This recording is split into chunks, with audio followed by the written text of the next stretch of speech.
Elias Weaver had worked at Blackridge Penitentiary for 13 years. He'd cleaned blood off concrete walls, wrestled down convicts twice his size, and once walked past a man who hanged himself without blinking. Blackridge changed you, hardened you, made you forget that the world outside had stars and silence and wind that didn't smell like metal. But Cell Block E? It was different. It didn't hold people. Not anymore. They used to keep death row inmates there, decades ago. Then one day, all 5 prisoners in the block tore out their own tongues with their bare hands. One swallowed his. The others bled out. Cameras caught none of it. Every file from that week, gone, erased. The state shut down the block for good, or claimed to. Warden Hill never did. Containment, he called it. What they were containing, nobody said out loud. Elias was promoted after the incident with the fire in Block C. Half the staff quit. The others turned to booze, or God, not Elias. He kept his head down, kept his routines, until Hill called him into his office and offered him a quiet detail.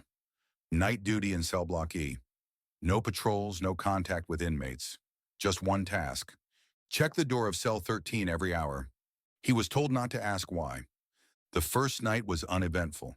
The block was cold, stale, lightless except for the flickering strip above the far door. Cell 13 sat at the end of a long sealed hallway, a single heavy steel door with no window, a black number painted in crude strokes. No sound came from behind it, no smell, just pressure, as if something on the other side was watching. On the 3rd night, the whispering began, faint at first, like wind under the door. Eli, as... He froze. He hadn't told anyone his name was Elias, not the full one. Only Warden Hill knew. He pressed his ear to the door. Mistake. The voice on the other side laughed. A thin, broken sound, like dry leaves scraping across glass. Do you want to see what the others saw? He stumbled back, heart pounding. The radio on his belt crackled, not with voices but with screaming. A woman's voice, high and ragged, repeating a single word. 13, 13, 13. Then silence. When he reported it, Hill said nothing, only nodded, and handed him a small wooden crucifix. By the 2nd week, Elias wasn't sleeping. He kept dreaming of the cell door, of it being open, of a figure, tall, impossibly thin, no face, just a yawning black void where its head should be, stepping into the hall. Its voice came not from a mouth, but from inside his skull. I'm already out. The dreams were never just dreams. When he woke, his boots were muddy, keys missing. His watch stopped at 1:13 a.m. every night.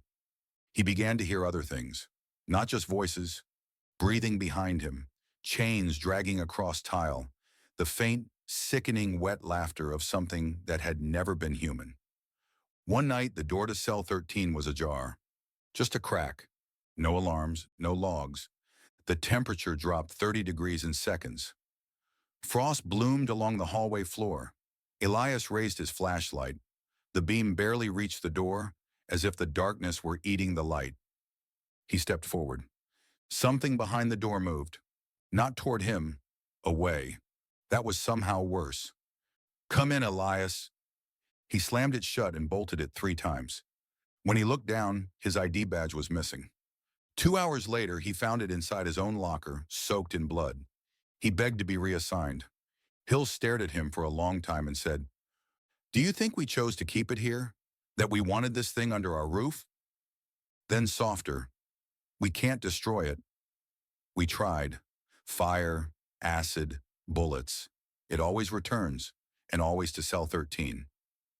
Elias leaned in. What is it? Hill met his eyes. It's not a prisoner. It's a wound, a rip in the world. Something on the other side is looking through, and it's hungry.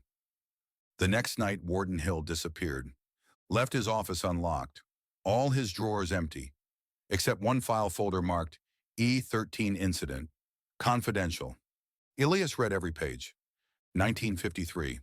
First inmate disappears from solitary. 1964.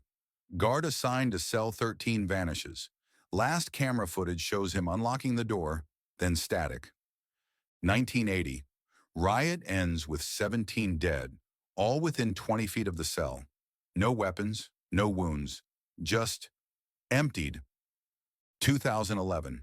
Cell sealed permanently. Concrete poured over internal door. Voice still heard monthly. On the last page, a scrawled note in pen. The door isn't keeping it in. It's keeping us out. August 4th. The hallway to cell 13 is now warm. A rancid, humid heat, like breath from something huge. The whispering doesn't stop anymore. It's constant now, even in the staff dorms. Staff won't speak of it.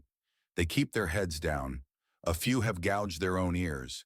One guard clawed out his eyes and wrote, "Listen," on the wall in blood. Elias doesn't sleep. He waits. At exactly 1:13 a.m., the alarms go dead. Every door in Blackridge unlocks, except one. Cell 13 opens. He sees it from down the hall.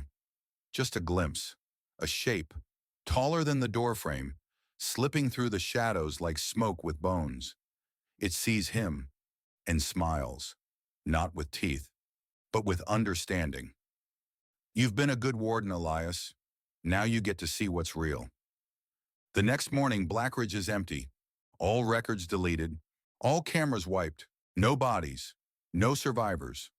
Only cell 13, standing open, and carved into the floor in bone-white script, I am not alone anymore.